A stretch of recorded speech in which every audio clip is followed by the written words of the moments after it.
years on from setting up the UK Health Security Agency, can I ask the obvious question first? What does it actually do? Well, we're here to protect lives, to save livelihoods. We have a remit to protect the population against not just infectious disease, but other external health threats, so chemical, radiation, environmental hazards.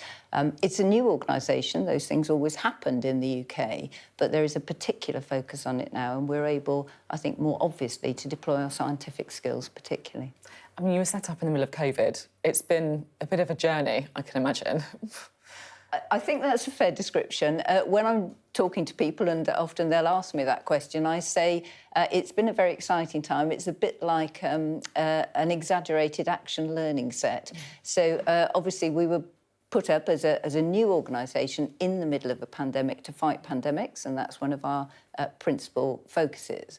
But nevertheless, sitting at the back of this is a considerable amount of work that goes on routinely that I think many of the public are not aware of. So routine surveillance of huge numbers of infectious diseases, as well as operational capability to respond to health threats. For example, just recently you've seen the Dorset leakage, for example. That was our South West Health Protection Team cooperating with Blue Light Services on oil leakage in a harbour. So a whole host of things ongoing all the time. If you're talking about kind of upcoming threats and challenges, is there anything that you've got your eye on that you're particularly worried about?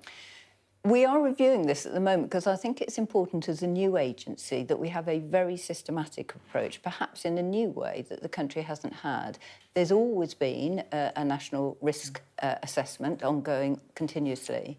But I think what we've seen with COVID is a new focus and understanding of how severe and how significant infectious disease particularly can be, not just in the UK but globally as well, to our lives but also our livelihoods, so both the health and economic costs.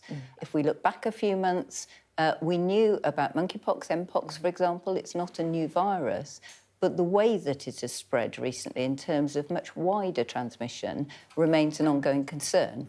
But then if we look forward, of course, we're now talking about avian influenza. Again, not a new risk we've known about, but one where we are starting to see some changes in potentially in mammalian transmission, not yet in humans. So with avian flu, it's something you're specifically looking at just in case it does start to become a risk to humans? Absolutely. And if any of your viewers want to look, one of the key aims of the organisation is to be as transparent as we possibly can with data and with our knowledge.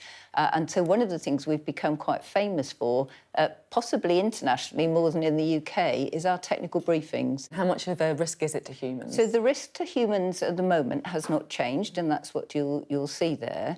But what we are starting to look at is the change. We obviously have genomic sequencing now, which gives us much more insight into how viruses are changing.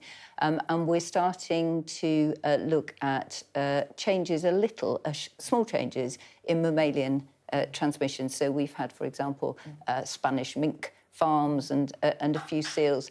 But I think the general message to people is this: for human risk, it hasn't changed at all, but it's definitely something we're keeping an eye on. Now, of course, you're not a spokesperson for the NHS, but health services always impact each other. They're not independent, if you like. And I know a lot of our viewers are worried about the state of the NHS. We've had a difficult winter with strep A, with flu, with COVID, of course, and pressures on doctors. And I just want to take the opportunity, as I've got someone who isn't a politician in the chair and can give me a bit more of a neutral response. How worried should we be about the state of the National Health Service? So you're right, I'm not a politician, I am a doctor, and it gives me a great opportunity actually to give a call out and thank you to all my clinical colleagues working on the front line right through COVID, but as you said, particularly through recent incidents.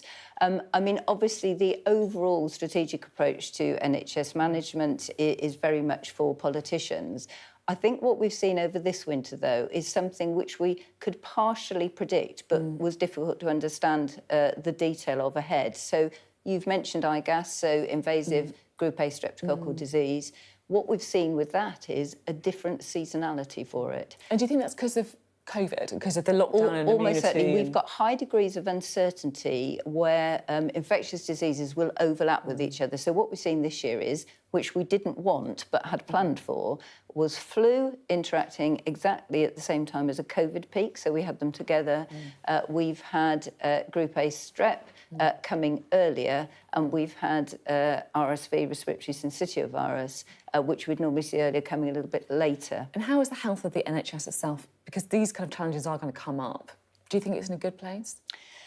I'm not working directly on the front line now, so I think those questions are much better asked of representatives directly. I do know that colleagues are working super hard, and I think the important thing for me is getting shared understanding of what we're expecting, using our data, which we have done this winter, to help colleagues on the front line and in management predict what services might be impacted.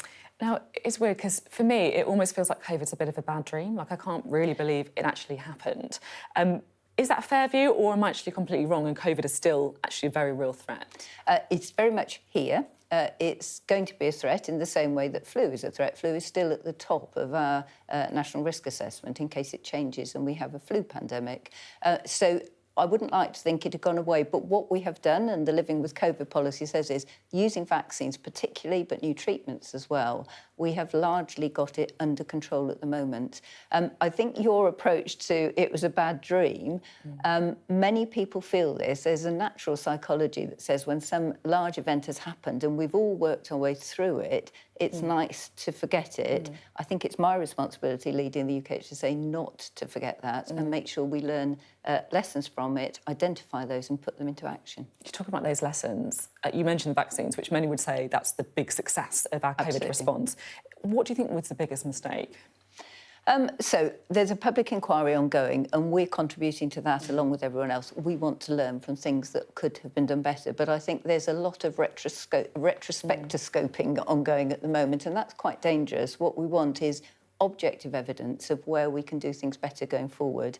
I think what we're trying to take forward is being more prepared about things that we can be, but also using new science and new techniques. So, you know, your 3-year bad dream has probably included you grabbing a test kit from the post and putting it up your nose, sending it back, using a lateral flow test. Those sorts of things were not available and not used by the public prior to COVID. So we're better prepared for future pandemics. And we can use those techniques for other infectious disease. And so I think there are opportunities there in what we can do going forward. I'm going to try and again, if I may, because, you know, you're being very good sidestepping the question, saying we've got to wait for the public inquiry. We don't want to be too retrospective, but you must have some views on the response, and you know, we've got a lot of scrutiny on the Prime Minister, on the former Prime Minister Boris Johnson as well. Is there? Do you think that?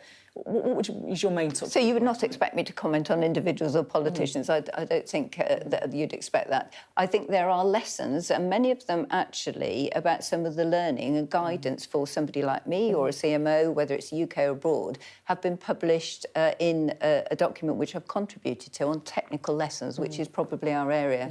And I think there are things that we can do, firstly about preparedness, getting testing set up. That's not as easy as it sounds, so developing things like panassays, which is a sort of technical way of saying we can have a broad test and then we can hone it down, refine it when we have more detail. I think some of the areas where we've learnt is we've had very little knowledge about environmental transmission before, and we need to do that. We need to factor it into building designs, for example, going forward as well. And one thing that worries me about the impact of COVID is public scepticism around vaccines and the anti-vax movement online, not just in relation to COVID vaccines, but also other really important vaccines like childhood vaccines, for example. Is that something that's a concern? So there are a couple of things here. I think people have had a bad time for the last 3 years, and actually we're almost seeing a little bit of vaccine fatigue. I mean, I would just like to highlight to people, particularly the most vulnerable, the very elderly, that is the life-saving intervention people should... For COVID? For COVID, absolutely. But we've also seen over recent years, not just recently, a drop-off in primary childhood vaccination. And of course, people have forgotten the importance of that. So we've seen recently the emergence in cases, for example, of polio, paralysis from polio in Israel and the US. And I think these are strong reminders that we need to boost our childhood vaccination, not remove them. I mean, polio, it's one of these things where you think it's almost been eradicated, and then you have that with other childhood illnesses as well. Is there evidence that some of these things are starting to resurface here? So the particular case we've got now is because in some cases overseas, live virus vaccines are used. That's not what we use routinely here, but then we can have odd cases coming into the country. And if you don't have a properly vaccinated population, then they can change and actually cause polio themselves. So the real trick here is just get your children vaccinated for polio and they are protected. Now, you're a scientist or you're a doctor, but you were suddenly thrust into the public eye in a very extreme way, I think, during the COVID-19 pandemic. You became one of the most recognisable people thanks to those daily press conferences. How was that? Slightly strange, not my natural place to go and immediately project myself forward on a number 10 podium, but lots of learning, and actually is a very privileged, responsible position as well. What I hope I was able to do alongside politicians was speak directly to members of the public who perhaps were keen to hear from scientists and from clinicians themselves. And I know from feedback I get that I often meet people and they say, oh, I think it feels like we know you already. You've been in our sitting room. There have been one or two strange moments as well. I've had a chicken named after me, for example. Chicken? A chicken. And just this week we've had a day with industry trying to work on those pathways to new vaccine development. And somebody who attended our UKHSA Porton Down offices said, oh, my daughter has a teddy bear named after you. That's quite sweet, actually. These are not things I would have anticipated when I entered medical school. Were you a bit worried that any WhatsApps from Matt Hancock might thrust you on the front pages again? Well, I try and work exactly as I should as a civil servant and always keep unbiased in what I do.